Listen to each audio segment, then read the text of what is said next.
Today is the official day.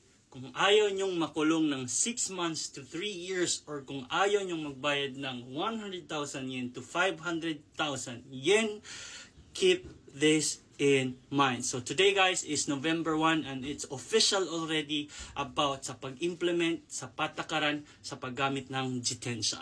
Okay, i-review natin ulit guys. So this is the official rules about sa paggamit ng jitensya. So hindi ko na siya babasahin lahat guys.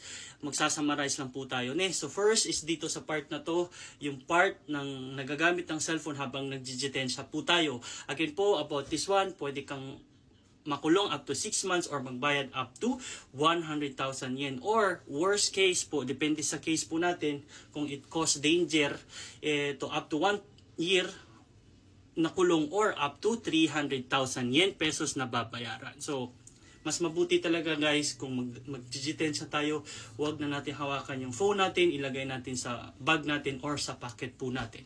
Huwag na huwag. Kasi tendency kasi pag hawak natin yung phone,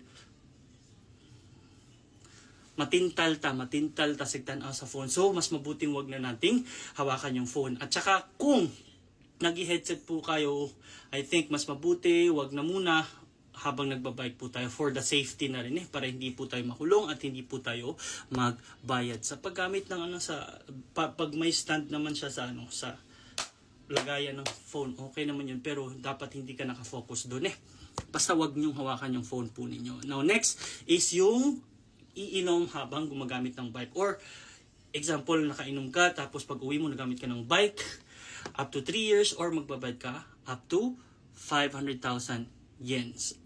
Up to 500,000 yen. So sobrang laki po niyan guys. At saka yung nagbigay ng jitensya sa lasing or sumasakay kasama yung lasing, mabibigyan din kayo ng parusa. So that's up to 3 years or up to 2 years. Tapos magbabayad ka up to 300,000 or 500,000 yen.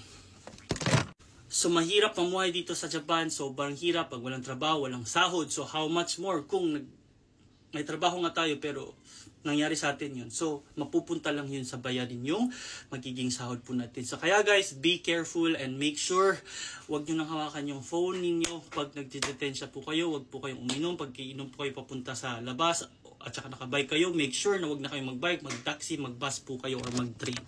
Okay, and para sa mga kababayan po natin, make sure guys to share this to your friends or repost this video para madaming makakaalam. That's it. Kyo mo, ichinichi gambarimasu. So, 2 months na lang guys, matatapos na yung 2024. Bye-bye, gambarimasu. Sayonara!